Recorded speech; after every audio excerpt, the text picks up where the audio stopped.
Hey everybody, this is Brian Dunaway, and you're listening to Comics Coast to Coast, episode 211, the Adrian Ropp Part 3 interview. We love him so much, we wanted him back for a third time. It's been about a year since we've talked to Adrian Ropp, but before we get over there to him, let's introduce the co-host, Joel Duggan of Starcrossed Online. Joel? Good evening.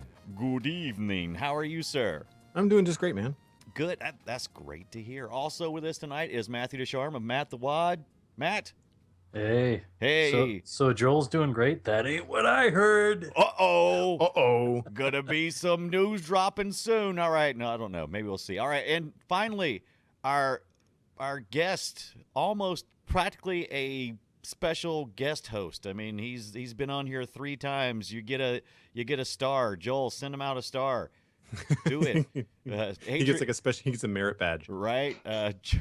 Adrian Ropp of Chim Chum and the Portly Samurai. Welcome back. Thanks for having me. How you been? It's been about a year since we talked to you last. Yeah, I think last time was right when the last video game I worked on had finished up, so I had time to breathe for a second. And right. We're about there now. Oh, good. So the last time we talked to you, you were working on Disney Infinity, right? Is that That's was right. the video game? Yeah. That was a great interview. That was so timely because literally you had just finished it and they had just launched it. And yes. So are you still playing? You don't have to answer that question, but are you still enamored with it? At the time, I know that you and the kids were having a blast, right? Oh, well, I still hear a lot about it because I have a lot of nieces and nephews and they're Right. all obsessed with it. So Right. every time I go to a family function, I don't talk to adults anymore. I just get interviewed about Infinity by kids. Right, because you were playing this last time with your nephew, I believe you said it was. Is that correct? Yeah. That's right. Yeah. What was his favorite character out of that?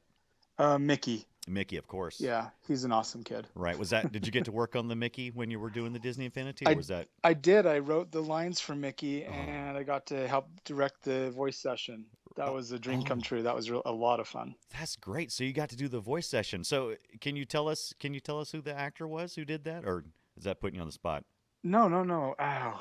Yeah, I can't remember. It's a new guy because the original guy passed away. Right. Wayne Allwine was the original guy. I want to say Brett Iwan is his name. Right. Man, that's some tough shoes to fill, trying to be Mickey and having that jovial laugh that. Oh, for sure. I can't do. Adrian, can you do one? Can you? No. No, you can't. All right. I I draw. don't know, Brian. That was pretty good. There's a reason I draw. How about you guys, Joel, Matt? Can you guys do your best Mickey? I don't think I can do that Can't do a anymore. Mickey. All right. My voice can't No, get that high. I don't do the falsetto very well. Oh, I thought I heard that Joel did a good Goofy, but I think someone just said Joel was Goofy. And Yeah, that's probably what you heard, and you just kind of connected. No, I think I used to be able to do Goofy when I was a lot younger, because I was a big Disney fan when I was growing up, and I feel like I used to be able to impersonate at least a couple of the characters, and I think it was probably Goofy. Right. I think anyone can do a Donald like being angry, but not everyone can do a Donald talking. I mean, anyone can do that. Very Yeah. good. I can't do Nice. that. Well Not with my sinuses. I can't. I'll blow something right here on the show that'll be no good. Brian tries it and just explodes everywhere. All over the computer screen. Bits of Brian go everywhere. Right. That's a bad scene. But speaking of Donald Duck and the Disney Ducks, one of the many influences you mentioned, and I think we've talked about this before, but Carl Banks from Uncle Scrooge, that was kind of one of the influencers you had back in the day. Carl Barks, yes, Carl Banks. definitely. What did I say? Carl Banks. Yeah, I had to correct you. Sorry. But, yeah, he's a major influence. Even to this day, I just reread his Uncle Scrooge comics all the time. Love that. Did you get to play the rebooted HD remastered Scrooge McDuck, the DuckTales Oh, of game? course, yeah. Yeah. Anything involved with that? I other than playing it, no. That Oh. was they just remastered the original Nintendo game. Right. So yeah, my only involvement was plunking down my money for it. Now, also Sergio from Groo the Wanderer was someone you also liked. Yes, I've been a huge fan of Groo since the early issues. I devour those too. I just think that his cartooning is obviously just immensely detailed and tongue-in-cheek, but his social commentary is also really clever. Sure. Side note, Side note, Matt, I knew this was going to connect on you, Matt. Tell us. Yeah, I did see him and have a brief discussion with him at the Boston Comic-Con. Super nice guy. I'm trying to see if I can wrangle an interview. We'll see how it goes. Fingers crossed. Oh, I'm very jealous. Don't be jealous. Maybe we'll have you back on and put you on the spot and make you feel all like, hey, how's it going, Sergio? Tell him I need to go out there and set up the mic for him. Right. We have a very special gentleman coming over to your house to set the mic up. So, yes, it is appropriate for him to measure your inseam. That's totally part of the process. Right? That went dark really, really fast. Wow. So let's talk about kids. No, I'm wondering, Adrian, you mentioned that you were you're getting grilled at your family gatherings about Disney Infinity. Has that shifted now from Mickey and Toy Story and Monsters Inc. questions to now perhaps more superhero questions? Oh, absolutely. Because they know all about the new game which is Disney Infinity 2.0 Marvel Superheroes. Oh. Yeah. So I was the story lead for the Avengers Play Set. Right. And the co-lead on the Guardians of the Galaxy playset. So, wow! And this is the coolest part. I don't know if any of you are big Marvel Comics fans. We worked with Brian Michael Bendis to write the story. Oh, that is great. He's an amazing writer in and of himself. So that was a lot of fun, and we got to do more complex stories than last time. So, yeah, I'm getting a lot of superhero questions these days. Hey, that's a good thing, man. Did you get to go see the Guardians of the Galaxy? Oh, yeah, I loved it. I saw it twice on opening day. Oh, wow. Nice. Wow. You're such a comic nerd. That's what I love about you, Adrian. I really am. So I gotta ask, what was your reaction when you found out that was like the next thing for you to be working on? So I have a few loves in life. I love Disney, Muppets, Marvel Comics, and Star Wars. And Disney owns all of those things. Right, so right. I was happy. I was telling them at work, there's going to come a time if we keep adding these things in Infinity that there will be nowhere to go but down for me. So if we do an ESPN Infinity, I'm probably out of luck because I'm not a big sports fan. So right. Yeah. I was I was thrilled. Yeah, I was a little concerned for like half a minute about Star Wars going to Disney, and I knew they would always do good with Marvel. I always felt like that was going to be a good marriage, especially with Marvel getting into so many movies and such. But I was kind of worried about Star Wars, and then I remembered, oh yeah, Lucas wasn't doing that great of a job anyway. So hey, why not? Well, the nice thing that they've done with these things that they've acquired, like especially with Marvel, right? They know that Marvel's been successful. And so they just sit back and let them do their thing mostly. Right. Yeah, they don't try to tinker with the system if there's nothing that needs to be fixed. Who has the bird? I love it. Who has the hawk? Because that would be me. That would be me, ladies and gentlemen. The lovely song of the Canadian Blue Jay. Joe was practicing falconry during the podcast. Yeah, no, it's a very pretty little blue bird that just sounds like death incarnate. It's coming for you right now. I love that. Adrian. Not many people know that Joel Duggan actually goes fox hunting while podcasting at the same time. Right. Love it. now, Adrian, you how much can you tell us about the new Infinity? Is there much you can really talk about? Is not yet, probably. What can you give us?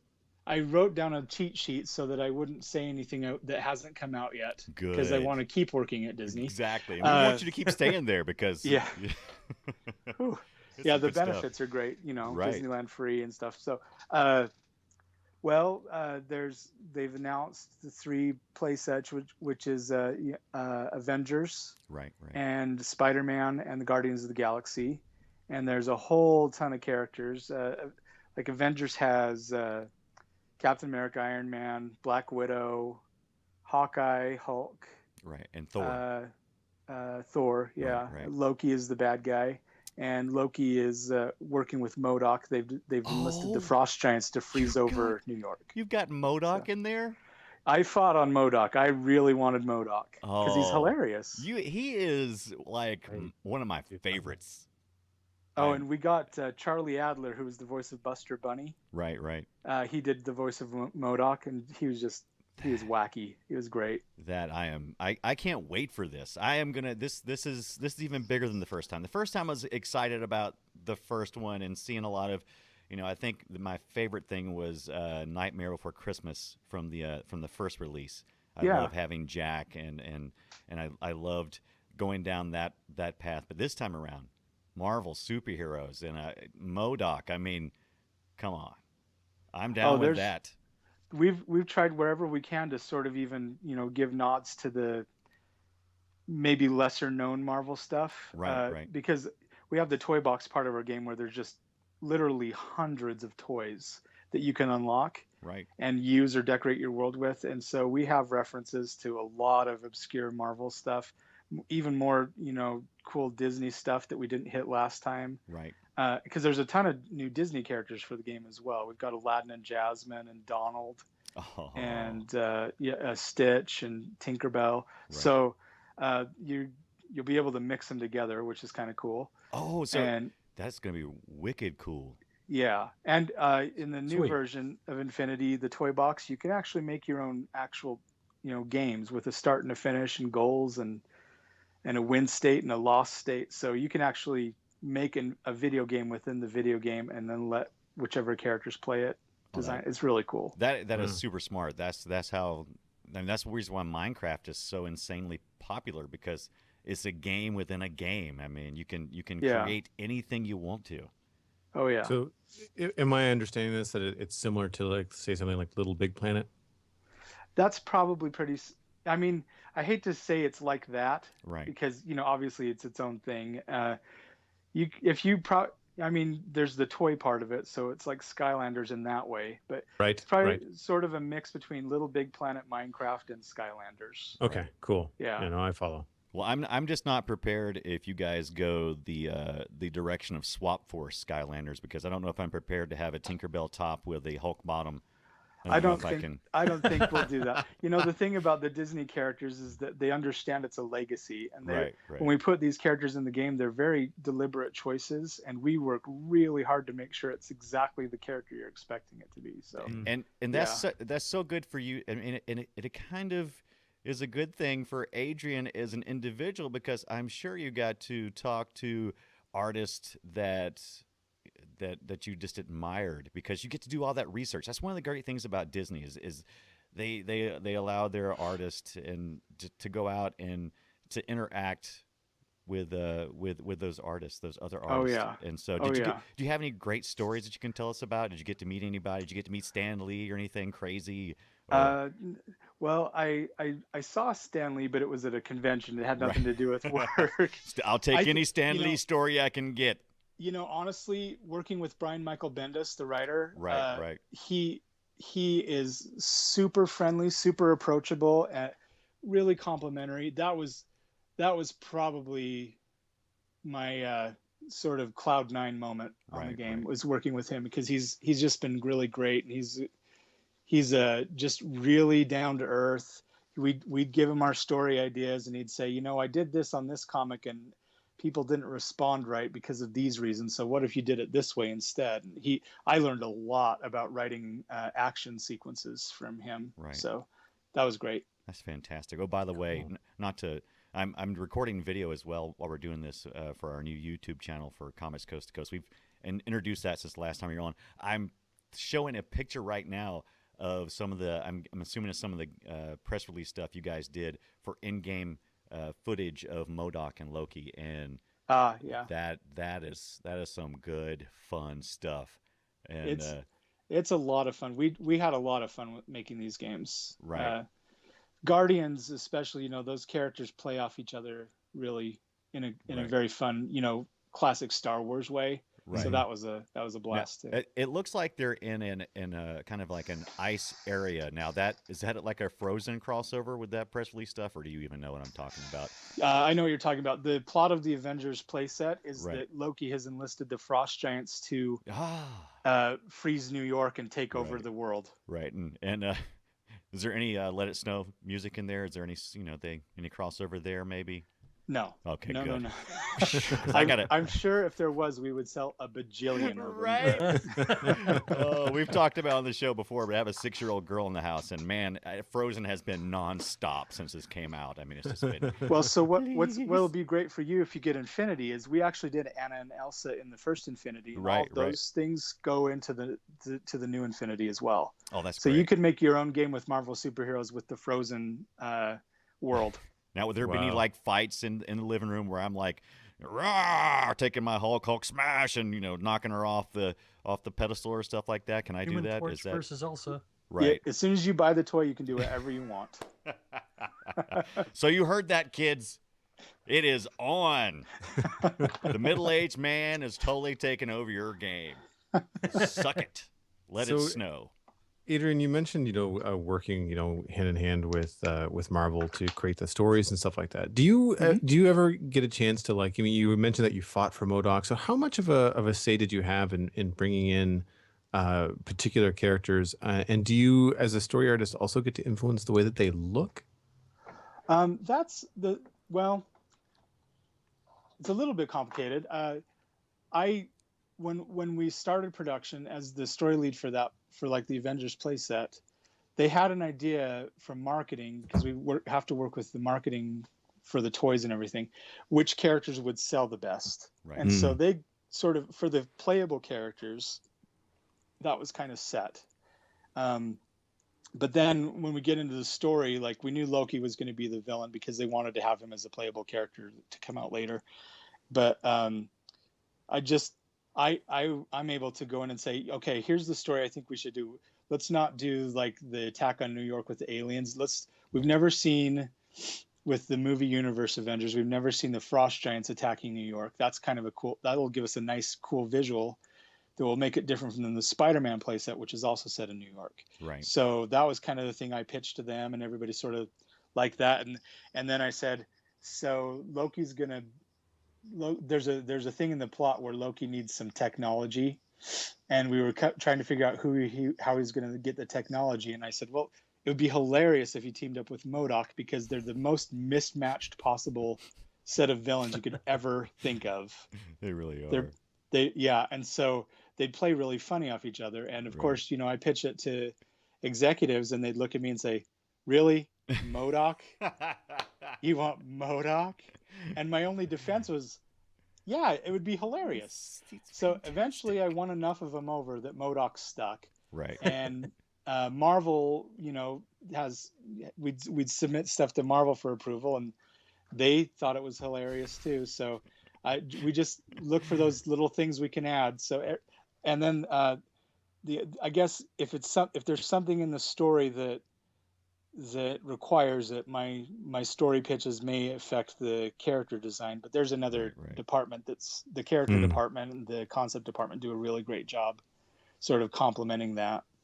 That's great. Yeah, I mean, it must be really challenging, from a design perspective, both in terms of the story and the visual. So I'm thinking in particular of Venom. I saw the version of Venom that's in Infinity, and it's wonderful. It works great, but you kind of think that is a dark villain. Yeah. To bring into a Disney property that's for kids, and did you find it challenging from the story side to take what can be real heavy peril in the Marvel universe and some heavier themes, and I don't want to say dumb them down, but tweak them to be more appropriate for the game? Was that a challenge for this particular story set? It always is sort of a challenge, because I think that making a compelling video game that will sell well and making it not be just punching and shooting is always difficult, because that's the easiest way to do it.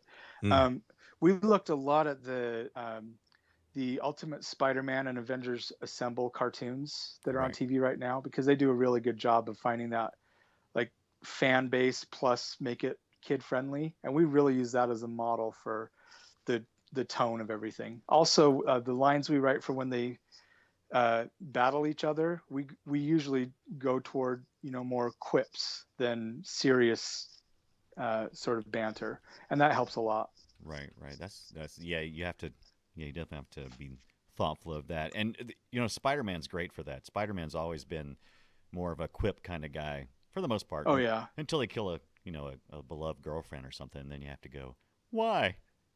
Yeah. Why'd you make me cry? Such a downer. Right. Well, and my that's friend actually Adam Coford wrote the Spider-Man playset, and it's really funny. Oh. So Nice. he's very talented. That actually brings up a question that I just dawned on me. Are there any love interests brought into the mix? Like any Mary Janes or I'm trying to remember Iron Man's girlfriend right now. Pepper Pepper. Potts. Pepper. Yeah. Thank you. You know, we get about 6 minutes per playset for cinematics, and because it's a lot of different games in one game, and so those are the things that sort of fall to the wayside because they don't go anywhere. You know, if there had been a reason to have somebody held hostage so that Spider-Man could save them, Mary Jane would have made it in there. But Right. there's a lot of characters in Spider-Man that probably we could have not had, but they fleshed it out a little bit, and we haven't revealed who they are yet. But there's some great guest characters there that not necessarily forward the gameplay, but just forward the fiction. And then we chose some really great mission givers in Avengers as well that I think people are going to be surprised at the characters we chose. So Cool. Yeah, it's fun. I love surprises like that. It's one of the things I love about the Lego series. This always has been really good. Is you're going along, it's like, oh, they really thought about this. They really made it cute. They made me laugh. That makes it that's really fun when you play a game and the kid goes, wow, they knew that I liked that. Right. So it's a lot of fun to come up with those things. Yeah. All right, Totally time for Maddie to derail the conversation. Oh, come on, Matt. You're not going to take us off the I'm going to crazy take us right off the track because as fascinating as the Disney stuff is, I'd like to talk about Adrian's work as well. His outside work. Yes, please do. Chim Chum and the Portly Samurai, which I noticed has come back this year. Oh, that and is I wanted my to ask because That's right, I do that. That's right. and I wanted to ask, how do you maintain your enthusiasm when you're drawing both in work and outside of it? It's very difficult. I always have the enthusiasm, I think, for Chim Chum just because I really enjoy the characters. Right. And I love that I have just enough of a reader feedback that I feel like I get, the push to keep doing things. I think the problem I have is an energy level problem. There's 4 to 6 months out of the year right now where I'm working a lot of overtime to get these games done on time, and the comic takes the hit every time. Recently, I was doing a long format story, and recently I realized I'm getting these pages posted so slow, the pacing on this is just ruined. So I've actually taken that offline, and I'm still working on it, but I'm gonna post it in 24-page chapters when they're ready. Right. And I've gone back to the single panel format so that I can keep going with the comic strip, and it's working a lot better, I think. When I don't have to commit to 12 hours to do one entry, Right. I can force myself to do it a little easier. Do you find yourself going a little too big sometimes when you're doing Chim Chum because you work all day and it's kind of like, I'm sure it's very macro, and then when you do your comic, do you kind of go, yeah, I don't have to do a whole production, I can just make a nice little webcomic? Do you ever find that bouncing back and forth? It's difficult to get down to the bare bones of an idea in one panel when you've been doing the other way all day long. I watch a lot of YouTube videos. I read a lot. Now, is that a confession or is that? No, just looking for stuff that's short and funny. What makes people laugh quickly. I go into the archives and I pull out the Far Side gallery and I read that for 10 minutes and then I cry for about 3 hours because I'm depressed about my own work. But I just try to find those little nuggets of something in the day that's just a simple human condition. Right, right, and occasionally I do it okay. right. Yeah, I'll tell you who's the simple condition. I do a lot of YouTube as well, and one of the things that I love that's just simple and funny and just a slice of life. If you own a cat, is Simon's Cat. Have you watched that I haven't, on the YouTube? Oh my gosh! I mean, but I am a cat owner. he I gotta has. check that out. Yeah, there's tons of them. It's very simple, black and white animation, but there's usually no dialogue, and it's just all about a cat owner and his couple of torturous cats who just. Oh, I have seen one you- of those. you've He probably was seen 'em. waking the guy up, and he punched him in the face, and then he just sat there like nothing Right. happened. Yeah. No, I think that was actually an issue of Garfield, but no, I think you're right. I think it was. I think it was Simon's Cat. That is a good fun thing to do. So, do you find that you have trouble getting on YouTube and then getting back off? Because I do. Yeah. Yeah. I mean, I feel like I don't have trouble until I realize how much time has passed at the I end. don't have a problem until it's midnight, and then it's like, oh crap, I got a problem. Nobody's had an intervention for me yet, so I think Right. I'm okay. Well, we'll see. We'll see how it goes. Now, earlier we had mentioned, Matt had gone to the Boston Con, and he said Boston, by the way, if you didn't notice, because he's from that area. This Salt Lake City, Utah Comic Con is coming up. Are you going to that? I'm going to have a booth there, actually. Very good. Yes. Yeah, I'm gonna be in Artist Alley. I'm gonna be with some of my other friends from Disney. We've kind of got a row there, Right. so that's kind of That'd fun. be fun, And yeah. I'm gonna have original art, a bunch of fan art that I've done. I'm gonna be doing commissions, and I'm also gonna be selling my book because I just published the first collection of Chim Chum comics in book form. Wait, you just gonna drop that and just pretend like you didn't mention it? You Yeah. got a new book out. I do, yeah. I didn't know how to segue any better than that. That so. was spot on. I am totally down with that. So you have a new book out, and how are you publishing it? Did you? So I Go went ahead. through Amazon through CreateSpace, Very good. which and the purpose of this book is to find new readers and Right. introduce people to the comic. So it's a sampler. I picked out some of my favorites and put them together. It's about 130 pages, Right. and I sell it online at Amazon, and I sell it on my Etsy shop where you can get it signed and sketch in it. Right. This isn't the be all end all collection that I'm hopefully going to do at some point, but this is sort of a best of, Right. because I just wanted to have something great to take to the conventions. What's the name of this one? It's called Crazy Like a Fox. Yeah.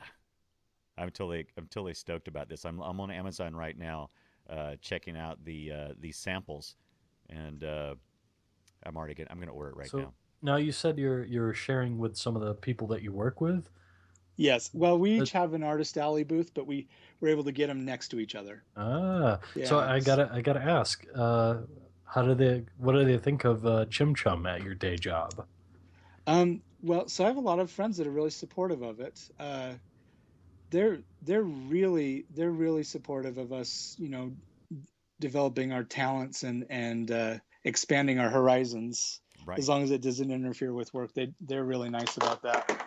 I've got a lot of friends at work that as soon as I published the book and announced it on Facebook or Twitter, they immediately bought copies, and later that week I had people in my office ready to get them signed. So they've been really sweet about it and supportive. And I'm one friend that I've got there, Matthew Armstrong. He actually is the reason that Chim Chum is still being published, because I got really depressed about it one day, and he basically smacked me and told me to stop being so depressed and just keep working. So Stop your whining. yeah, basically. Right. You gotta love those guys. Wow, this list, I am rolling down the Comic-Con list, and wow, there's a lot of great people. Of course, Scott Johnson of Frog Pants is going to be there. That's My Extra Life. He's going to be there as well. Yeah, he's sharing a table with his daughter Carter. He is. And I've got to meet him this time. I didn't get to meet him yet, so You absolutely tell him that we sent you. Okay. Right. And then he'll be Is like, he gonna run? He's like, Does he owe you money? right? Get back here, Johnson. I know where you're at. I know where you live. I've seen your. I'm taking a whole bag of these shirts. Then if you're not going to pay us, here it comes. No, I'm just kidding. If anything, we owe him tons of money. So just pay him up, Adrian. It's all right. Just give him a little. Yeah, if you could even the tab for us, that'd be great. Just take all my books and sell them. Right. Okay. So if you are going to the con, oh my gosh, it would be fantastic if you stopped by the booth and grabbed a book from Adrian. But if you're not going to the con, I see that you can pick this up for about $7 or so for. I'm assuming it's a paperback, right? Yeah. Right. But you can also get the Kindle edition for just a few cents less, about maybe like close to $1. So it gets better. It gets better. Buy the print version, you get the Kindle version is free. What? That's a no-brainer then. Yeah. Nice. I'm spending the extra $1 and I'm ordering it right now. So how is the process of preparing that for publishing then? If you're doing a graphic comic strip or single panel comic collection on a Kindle. So you just make a PDF. Right. And so what I did is I went into what is it? Adobe InDesign? Bridge. Oh, Bridge. Okay. Yes. Yeah, yes, and yes. just said, okay, one of these images per page, and this format, and it generated my PDF for me. Right. And then basically, I mean, you're good to go for the print version and the Kindle version at that point. They just do some conversion once you submit it on CreateSpace. Okay. So they take care of it on your end or their end. Yeah. Oh, yeah. Once I had the whole book ready, all the content was ready to go. I think the whole thing took like an hour to go live. It was really easy. That is fantastic. So, are you subscribed to the Adobe service then, like the monthly service thing, or do you have some kind of super deal through Disney? No, I just have old outdated software. That'll work. See what you got. Are you still running on CS4 or CS5 or CS4? Yeah, 4. I wasn't that mad about CS5. I was comfortable with CS4. CS2 was good. I didn't really care for CS3 that much. It's kind of like an even kind of number for me thing. And then I haven't subscribed to the service yet, but I just subscribed to the Sketchbook Pro monthly service. I had the full version at nice. $6, but now they have I think it's like $2.99 a month or something for the Sketchbook Pro, and you don't have to pay in advance or anything. You just pay for it by a month. And I started calculating. I'm like, well, I usually upgrade every other version, and I usually spend about $60 or $70. Mm-hmm. And I started doing the math, and I'm like, in 2 years, which is about my upgrade cycle, so I might as well just pay for it as I go along. You can even save more money. The full year at a time is only $24.99. Right. And or $23.99. So it's just a little over $2 a month if you go for a full year. Right. And I wasn't going to do that. I was just like, I'll just do it for a month just to see what it's like before I decide whether I want to get the full version or not.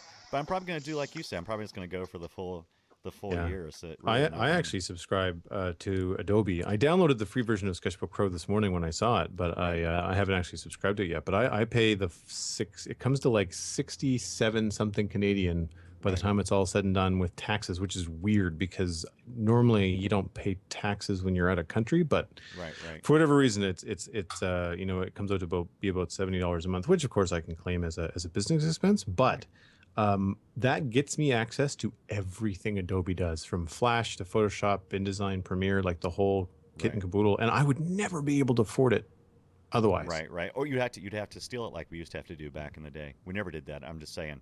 Some people used to steal it. Adrian, right? I'm not going to ask you if you stole anything, but I am going to ask you, what are you using right now? Are you using CS4 for the most part, and then are you using any other software?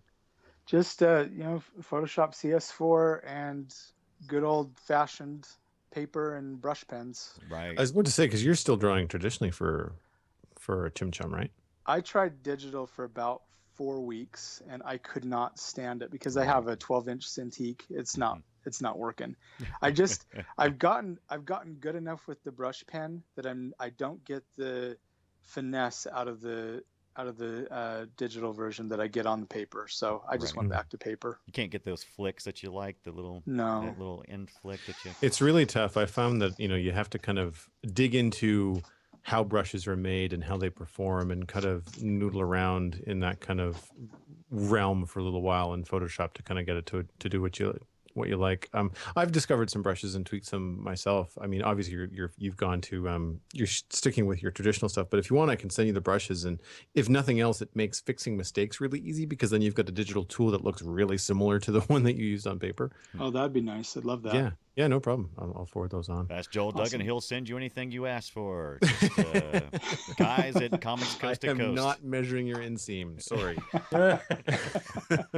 We'll see. So I'm really glad that something that you mentioned earlier, Adrian, was that, how difficult you find it, being a professional artist by day, long hours, to then come home, and then try to be creative on your own, personal work. What's your run of a day like in not so much the overtime crunch, but like what kind of stuff do you do, during the course of your day? You mean like when I'm at work? Yeah, like it's so for at Disney. Yeah, so, well, it just depends on the part of the project. There's the first part of the project where there's sort of a mad dash to make sure we get a story approved as quickly as possible, so that the game designers and all the artists and programmers that are working on it know exactly what they're doing. And so that we do a lot of writing. I'd say 80% of my job is writing. Then once we get that done, then we send it to the different franchises to get the scripts approved. So, it's usually one of these things in the day is the thing that I'm working on, depending on the part of the project. And then once the scripts are all approved, then we have usually about 2 solid months where we're recording dialogue. Nice. And then we help a lot with we do the storyboards. And then we just barely got a layout department that does all the 3D camera layout stuff for the animators, but we direct them. Right.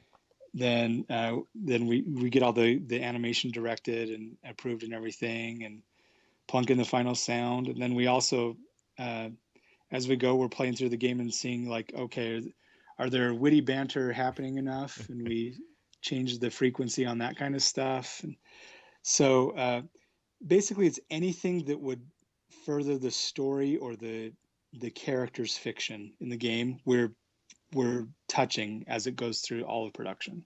Right. That's interesting. So that's funny to sit there and go, are we being witty enough?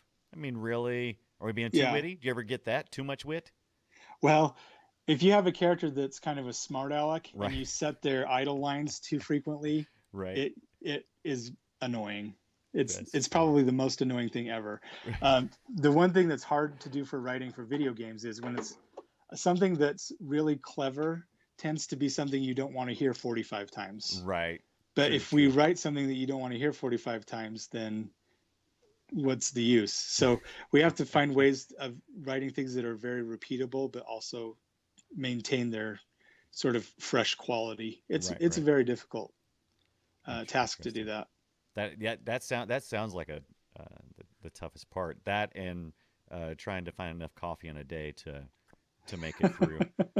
So, are you a coffee drinker? Because I'm not, but I chug caffeinated soda enough that I probably make up for it. Right. What do you drink? Are you drinking are you drinking the crazy stuff, or are you just drinking a Mountain Dew? So usually I'm usually a Diet Dr. Pepper guy. I got to go with the diet drinks because I have to maintain my figure. But when we get into the hard time where we're working all the overtime, they call that code red. Yes. And for some reason, the guy that comes in and fills our soda machines, when we get to that part, they always put Mountain Dew code red in our. That he is in tune.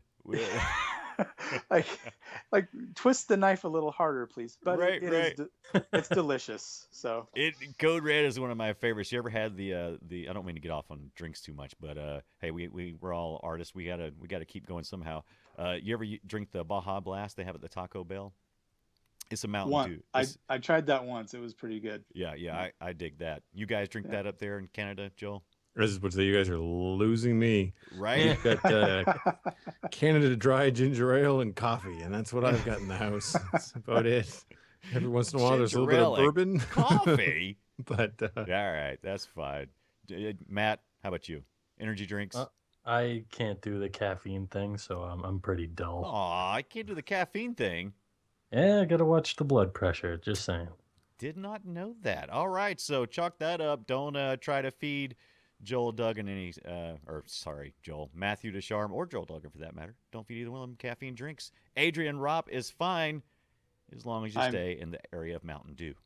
Yeah, Diet. I'm sure I'm suffering horrible effects from drinking the caffeine. So me too. I am sure my skin is aging much faster than it should be, and I know it probably shows. And but you know what? I don't care. you gotta die from something, and it might as well be. That's right. If you can't have caffeine, why are you trying to live anyway? Right. I mean, come on. You might as well die from 6 gallons of Code Red, right? All right, back to the question at hand. So it's a busy day at work. It sounds like it is. It sounds like it kind of goes in cycles a little bit. So it sounds like sometimes you're really focused on creating art, or maybe you're focused on the writing, or you're focused on getting the voices in there. So it's a very procedural stage process, it sounds like. So that's absolutely that's good. So do you find any stage that gives you a little more time to work on Chim Chum than other times? There's a period between when we've recorded the dialogue and the animators are animating the sequence where there's sort of a lull. That's probably the nicest place right there. Yeah. That's good. Yeah, you gotta love the lull. So all right. So I gotta ask the question. So you don't have a picture here. You've got a picture of your cat, by the way, on Skype, which is fantastic. I love the picture of your cat. But every picture I've ever seen of you, you are without hair. So is that a for style or convenience? Oh, I wish it was. No. Was it forced upon you? Yeah, genetically forced upon me. That's not with you, Adrian. I can grow hair, but it's not pretty. So I decided a couple years ago to just start shaving my head, and it's so nice. Plus, I can just do it myself, and I'm a tightwad anyway, so it's nice not to have to pay somebody to cut my hair. That's great. So as you know, a lot of animators they learn through usually they have a mirror on their desk or something so they can look at themselves. Do you find yourself having trouble drawing people with hair? Well, just rub it in. Just rub it in. Hey, I'm trying to keep it on topic, aren't I? I find it hard to draw anything, so it's hard to delineate just the hair thing. That is too funny. I gotta say, there was a period in my life where I was doing the shaven bald thing. Did you ever do it in the winter? Do you have that stage where your hat just, does a Velcro thing to your head? You have to kind of peel it off. It used to happen to me. The dumb thing is, the first year I shaved my head, I didn't think about all the heat escaping out of the top of my head. Right. And so I'm standing outside waiting for the light to change to get across the street to the parking lot at work. And one of my friends was standing next to me. He's like, you need to wear a hat. You won't be freezing to death out here. And oh, yeah, that's a good idea. That's a good idea. Which is stupid because I was already bald before I started shaving my head. I don't think I was insulated very well to begin with. But I finally got on that train. The scene that always gets me is when your head is steaming, like if you're out for a walk or a hike or something like that in the wintertime, and you don't have a hat on, and you can actually see the steam like coming off of your head. It's insane. Right. It's a very odd kind of like, it's like your head is on fire, but not. It's a very, very cartoony, very superhero thing where you just get this like, billows of steam coming off of your forehead. Well, I'll tell you what, though. I mean, I think there's been a little bit of change in attitude over the years between, bearded men are back in as well as bald men. Bald men are the thing. The ladies like the bald men. So if you can go with the bald top and get a big old beard going on, you got it. Then make it so. You don't have, right? Yes. I think Patrick Stewart helped a lot of us out. He totally did. Honestly. Yeah. You realize all this is coming from one of the hairiest guys Mr. I know. Connery. Right? Oh, by the you don't get to talk about this. Right. You keep your full head of hair to yourself, buddy. We don't even want to hear it. Oh, by the way, I purchased the Crazy Like a Fox book off of Amazon, and if you purchase it, at least I did. I also got a $1 credit towards a music purchase or a video purchase, and you know what I'm going to use that dollar for? I'm going to use it for that awesome new soundtrack to Guardians of the Galaxy. That thing is fantastic. It's great. I've been listening to it on Audio, and I am blown away. It is so cinematic. I mean, I know that sounds stupid, but a lot of soundtracks lately don't seem to have that old John Williams kind of bigness to them, you know? I think that was Tyler Bates that did that soundtrack. Right. He did a great job. Did a fantastic job. That movie's just getting fantastic reviews, and obviously from Adrian, who saw it twice the first day. And that was after I finished working on the game forever. So right, and you still had I should have passion. been sick of him. Yeah. Absolutely. Did you take your nieces or nephews with you to see it, or was you totally like, look, I'm going. This is me time? I took my wife. That's nice. And she loved it. We actually always like the same movies, so it's really awesome. That's great. So she's big into that kind of stuff too. Is that just like a little common thing, or is she a big nerd like you and me? Well, I don't know if I want to call her a nerd, especially when it's being recorded. But she is pop culture savvy. Let's say that. Good. So did she stay for both showings then? In the morning, I went with work. They treated us to a showing. So I've always loved Disney for that kind of thing. They always seem to. It's like, hey, come on, let's go do this. So that's great. So you got to go see it with a group of your coworkers. That's fantastic. Yes. What was that like? Did they all get up and cheer at the end, or was it kind of, well, that was good. Well, let's have discussions. We didn't get a script for the movie when we were making the game, so we were guessing all the time on if we were going to do things correctly. Right. So I think everybody was just breathing a sigh of relief that you didn't blow it. Yeah. Shoo, close enough. No one's gonna kill us. That's great. That's a lot big added pressure though. Going and making sure that you got everything up to snuff. Yeah. That's good. We want it to be something that the kids are expecting. So. Right. Favorite character from that? Oh gosh, my wife and I were arguing about this the other day. Right. I think I was bound and determined that I was going to think that Rocket Raccoon was overplayed. Yes. But man, they gave him such range. I mean, Bradley Cooper did a great job, but you cared about him and he was hilarious and you totally got why I liked the guns and everything. I think he was amazing. I kept forgetting that he was a CG character. That's great, because that was my primary concern as well. I was a little bit worried that they were going to totally overplay that. So it sounds good they did not. Yeah. Good. The Marvel movies have been really good at feeding people weird stuff and having people accept it. I've been pretty impressed.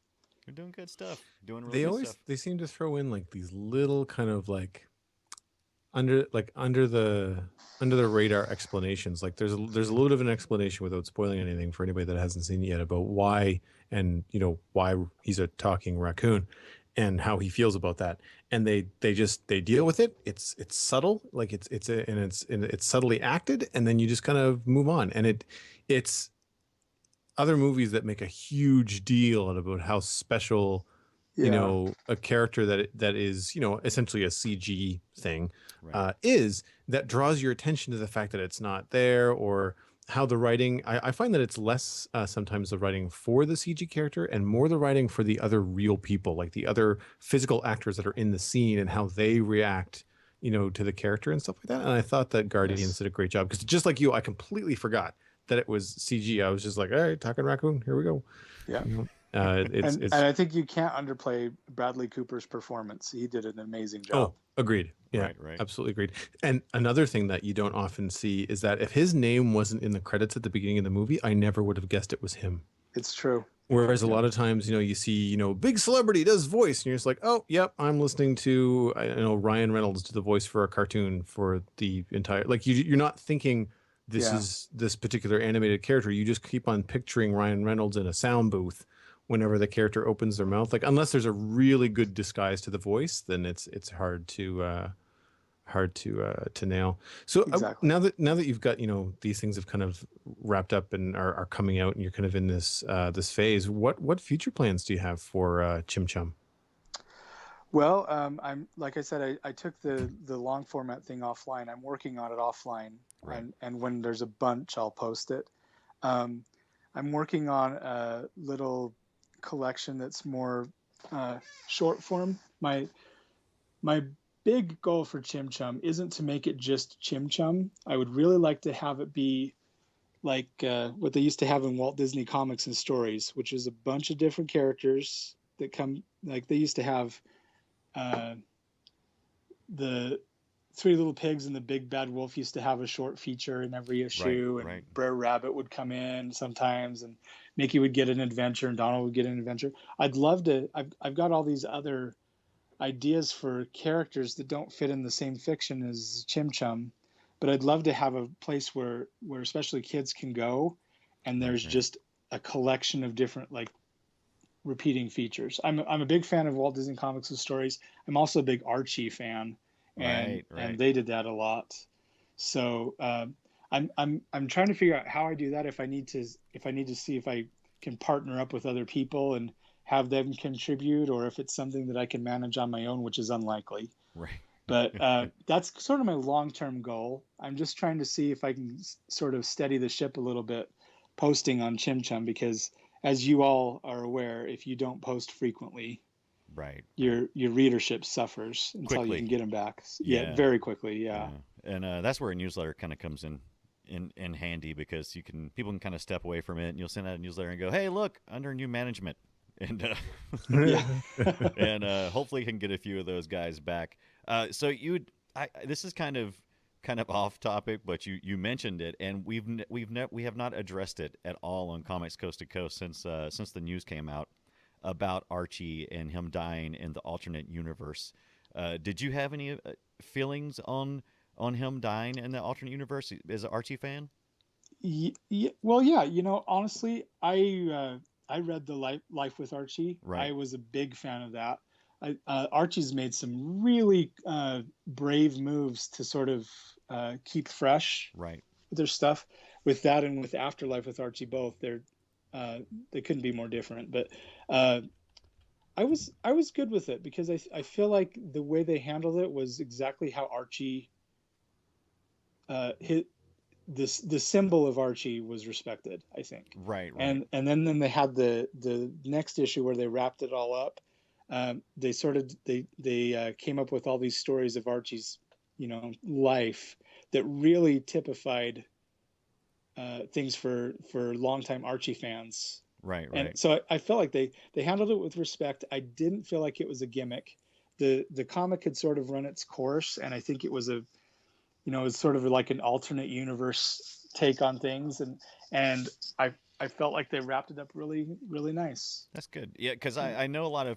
See, I'm kind of a casual Archie reader, and I read it back in the day, but I was more interested in the little activities and things that was in Archie. It was just an overall entertainment depot for maybe little crossword puzzles in the back, or little funny little anecdotes and that kind of stuff. And the story was nice, and I enjoyed it, but I was never a hardcore Archie fan. And so to me, it seemed like an attention grab. It's like, oh well, here we go. Had to kill Superman. Now I got to do this. But as I read more and more, it seemed like maybe there was Archie's a little bit deeper than I ever really gave it credit for. And so it's good to hear somebody who's a longtime fan kind of say that. I used to call that series Archie something, because Archie's. it was that's what it was. It was Archie as an adult dealing with adult problems. Right. So, right. And yeah, it was a pretty cool series. I really liked it. I'm glad. I'm gonna probably go back and read the whole thing. But like I said, the first knee-jerk reaction was, oh, here we go again. Got to approach all the hot topics, and you gotta kill the character and everything else. But luckily, it doesn't sound like it doesn't really sound like it was as bad as the media might have made it out to be. It doesn't come off as gimmicky like you would expect it to. They did a nice job. That's good. So okay, so do you want to talk anybody? Do you want to talk about your Patreon page for the Chim Chum at all? Is that part of your future? Let's not talk Let's about hold on. that. Let's hold on. Let's hold off on the Patreon right now, because Yeah. you had to kind of step back, and you took the long form comics off, like it said, and so you're kind of retooling it a little bit. And when it comes back, it's going to be better than ever, because the stuff we were seeing, the long form stuff that we got a peek at, was just it's great. Oh, Love I thank it. you. gotta say, some of the more recent ones, I do kind of like the sketchy quality of them. Yes. Thank you for noticing. I don't like to do everything the same all the time. I think that's part of my problem. So Right. it's my theater to try stuff. So Right. Okay. thanks. As an artist, do you think you can look and go, I'm at this stage in my life. This is my blue period. This is my sketch period. Do you see a period in your life right now, or are you just too close to it? I think I'm probably too close to it. Right. I do like to look back occasionally at stuff I did a few years ago and realize that I actually have improved a little. Right. So that's always nice. You've improved. I want to say you've improved a lot, because I really love what you're doing now, but I don't want to downplay what you did before, because what you did before was fantastic as well. Loved it. Oh, I think thank we can just call the whole thing his Fox period, His right? Fox Yeah. period. His life work. has gotten so stinking busy, but he wants to get back to it. Period. How about that? Yeah. Love it. I love these guys. They keep me sane sometimes. So I'm Right. happy to be doing it still. That's great. So okay, so we've talked about that. We've talked about Chim Chum. Anything else in the future? We've talked a little bit about the Comic-Con coming up. What else you got this year? You got anything other big plans, or are you like, okay, that's enough? It's This time is to my take a break. This is my first big convention to Right. have a booth. If this goes well, which I'm really hoping it does, I'm planning on doing a bunch of appearances next year. So I feel like I really have got to put in the time and the effort to educate people about my comic and get new Absolutely. readers and hang on to the readers I've got.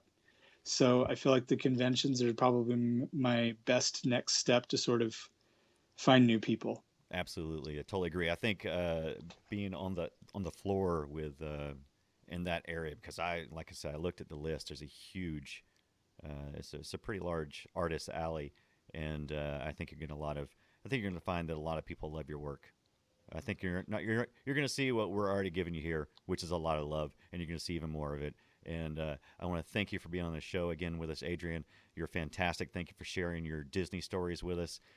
It's a lot of fun, very entertaining, and I can't wait to see what you do next. I wish I was close enough to go and see you in Utah, but unfortunately, that's too far away from me. I've already done it one time this year. Not doing it again. Nope. No. Can I jump in real quick? I just Yes. have one. Please, yes. I actually have 2 points real quick. Bring us some Number points. one, I'm donating a portion of my sales to Best Friends Animal Society at the convention. All right.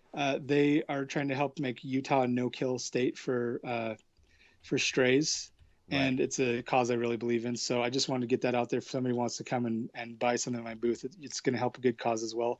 And the other thing is, Dunaway, Yes. on the Nerdapalooza episode, Joel called you out that you need to be drawing some comics, and I agree. So I didn't know that. I'm glad you told me, because I've been meaning to go back and listen to that. I'm gonna get you, Joel.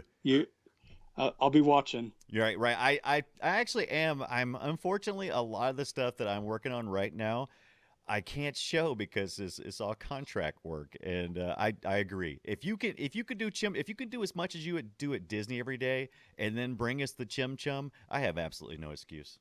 None. Okay. None. Well, now I have to maintain Right. so that I can keep giving you crap. Absolutely. Okay. Motivation, right? Thanks for that. That's all I had to say. Excellent. Thank you so much. Where can they see you online? Where's the best place for people to visit you online?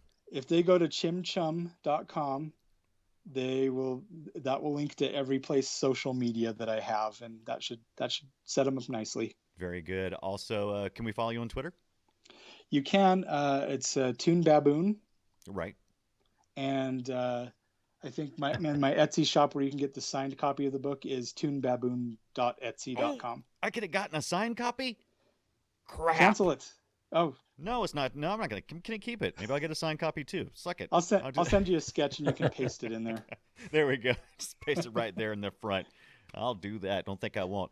All right. Thanks so much for being on the show. This is Adrian. Also, thank you to my co-host, Joel Duggan of Starcrossed Online. You can visit Joel at Starcrossed Online, and they can visit your Patreon page, right? That is correct. It's patreon.com/Joel Duggan.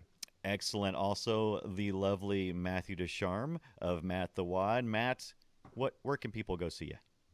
MattTheWad.com or Matt the Wad on YouTube or on Twitter, Matt_the_Wad. That's it. And you can follow me at the Brian Dunaway and check out my website at briandunaway.com. But do go check out our new YouTube channel at youtube.com, Comics Coast to Coast. It's actually just Comics C2C.